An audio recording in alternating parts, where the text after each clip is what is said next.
today is Bitcoin what they call the halving, right? Happy Halving Day to those who Yes. celebrate. Yes, 10 hours away from now, it looks like. It sounds like something that maybe would happen, in that, what was that film that happened in Norway, and it was like that summer festival. It's like the halving, and they're all gathered in some beautiful place. Yes, Yeah. what was that movie? What was that? It was I don't know, but it was creepy. It was one I wouldn't watch. Right, and it was that it could have been called the halving, or yes, when magic goes bad. David Copperfield stars in The Halving. Now I'm going to cut this woman in half. And he can't put her back. Maybe, I don't know. That would be a good plot. Yeah, it would. That's not what the halving is for Bitcoin, though. Yeah. And you've seen the price go up. There's been various reasons for that over the past year. The ETFs, meaning that a lot of institutional money is now flowing into Bitcoin for the first time, really. That was a big catalyst of it. The other one is the halving, which happens every, 4 years. And you don't know exactly when it's going to happen, but as it gets closer and closer, they can kind of specify it. And it's going to be today at some point, about 10 hours from now. And what does it mean exactly? So basically, when Bitcoin started, you have to have miners who are going to mine the Bitcoin to kind of bring it into availability for everybody. I knew this involved miners. No, online. It's not like a Jeffrey Epstein thing. This is like, different kind of miner. Yeah, think of like all a coal miner, except digitally, right? Okay. All right. And so, what are they wearing? Are they wearing pants? You don't need, that's not important. Okay, all right. That's not important. All right, by the good, way, I'm knowing glad. Bitcoin miners, no, they're not wearing pants. They're in their underwear in their mom's basement. At least that's how it started, right? It was people in their underwear in their mom's basement, basically. And they were mining tons and tons of Bitcoin. Now, remember, Bitcoin, there will only ever be 21 million of them. They are sort of, if you think of them being mined, they are slowly mined throughout this time. I think the last one we mined something like 2140. I don't know. It's a long way, but the basic idea with a halving is every 4 years, the reward for the miners gets cut in half. So the reason that's important is the supply shrinks. So maybe you go back years and years and years and years, there was tons and tons of Bitcoin going out getting mined every single day. And now every halving, that number gets cut in half. And I think it was like each block, which is about every 10 minutes, each one of those is like, it was 6 Bitcoin were freed into the world, released into the world. Now it's like 3. It shrinks every 4 years. So then it becomes 1.75 or 1.5 and 1.25. I mean, it's not the exact numbers, but the bottom until line it gets to 0 and there's no more Bitcoin left. And that's at 21 million Bitcoin. So you are now, I think it's 6-3 roughly in this particular halving. And the other part about the halving that has been important to note is every time there has been one over the next 6 months, there has been a massive increase in the price of Bitcoin. Now, will this happen this time? No one knows. Past performance is not indicative of future results. We all know the disclaimer. But it is... we really do know that disclaimer. You may not know that disclaimer, but we do. Yeah, yes. Very, very true. And so... The views of Stu are not necessarily those of the host. This is not financial advice. Past performance is not indicative of future results. We don't know. We've also had a very large rise over the past year. So some people theorize that it's already built in, right? This time, the rise we've already had is basically, part of what the halving would bring. However, when you look at the charts over the past 3 or 4 or 5 halvings, we've had massive increases. All those times where all of a sudden everybody around you was talking about Bitcoin, almost all of those periods happened between 6 months, 3 to 9 months after a halving. After, not before. Not before. You've seen some rises before, but generally speaking, the real pop has happened after. Because this has been a real pop. Now, this has just brought us back to where it was. Yep. So there's a reason to believe maybe there's more here.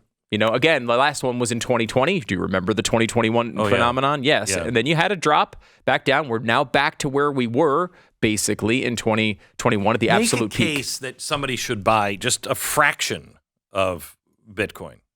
Okay. I mean, when it first started and everybody was on board, everybody was buying Bitcoin because it was like, I've got 3 Bitcoin. Yep. And now most people cannot afford an entire buy, Bitcoin, right? No, of course not. But so let me put it this way. Right now, you'd say, okay, a Bitcoin is at $60-something thousand. Really, 64. It's basically only for like a millionaire, right? Someone who's got tons of money who wants to throw into a Bitcoin, right? You might say only millionaires can afford it. Some people might say something like that. Well, think of it this way. There are 24.5 million millionaires just in the United States. 24.5 million. Yes. Millionaires. Right. Right now, there will never be enough Bitcoin for every millionaire in the United States to own one. That doesn't include millionaires around the world. There are already too many millionaires for just millionaires to get one of these things. How much of it do you think is lost? Permanently. Forever lost. Like, for example, we know the Satoshi's account, which, the guy who invented Bitcoin, who we don't know who it is, or if it was a group of people, or if he's dead. I think they're dead. That's my opinion. Yeah. But he has an account with 1 million of these things in it that has never moved. So we basically know, unless this guy reveals himself somehow in the future, which is not likely, that 1 million of them are lost. We also know early on, people were mining these things and getting thousands and tens of thousands of them and just turning their computer off and not thinking they were worth anything. The estimates are that probably something like a third of them are lost forever. So instead of 21 million, maybe it's 14 million, maybe it's 15 million, somewhere in that vicinity. Now that they're valuable, people are not losing them, of course, at least as often. But it's still happening every day. People screw it up, they lose it, they send it to the wrong account. I mean, that stuff still happens. But you're probably talking about, let's say, 15 million that actually will exist. You have 24.5 millionaires in the United States. In the world, you have about 60 million millionaires. So if you split up all the Bitcoin in the world, just among millionaires, they could only get a quarter of one each. Now, if you can put some in there, I mean, the idea that these things are going to go down in value over the very long term, to me, is unlikely. And part of that is, at the beginning of this, nobody knew. Right? Like when I first invested in Bitcoin, and I don't have a lot of money in Bitcoin, but when I first started in Bitcoin, my thought was, I'm going to throw some money at this. Let's see what happens. I have absolutely no idea. My thought was, there's a good chance. I said this to you at the time. Good chance it goes to zero. Mm-hmm. Like it was a total gamble. I had no idea. I liked the concept of money that can't be inflated and printed. Right? I liked that concept. That's why I was interested in it. But I mean, how many multi-trillion-dollar industries can you remember going to zero? I mean, is there any example of this? White Star Line? I don't think they were worth trillions, right? Like Enron was a big company, right? Mm-hmm. Don't remember it being worth trillions. I mean, Bitcoin's market cap is over $1 trillion. No, I can't see it going to zero unless all of the central banks in the world just say not. It's so not resistant to that now, though. It's so resistant to that. We're seeing countries open up and start accepting it. I mean, the United States of America has now accepted Bitcoin ETFs. That's a huge embrace of this technology. And look, I don't know. I can't tell you that it's not going to go down in the future. I would be surprised if it never goes down below these levels again. It probably will. So you might buy today and at some point be down. A lot of people bought in 2021 and thought, oh my gosh, I've lost all my money. Except now pretty much every person who's ever bought Bitcoin in its history, if they held on to it, is either about even or up.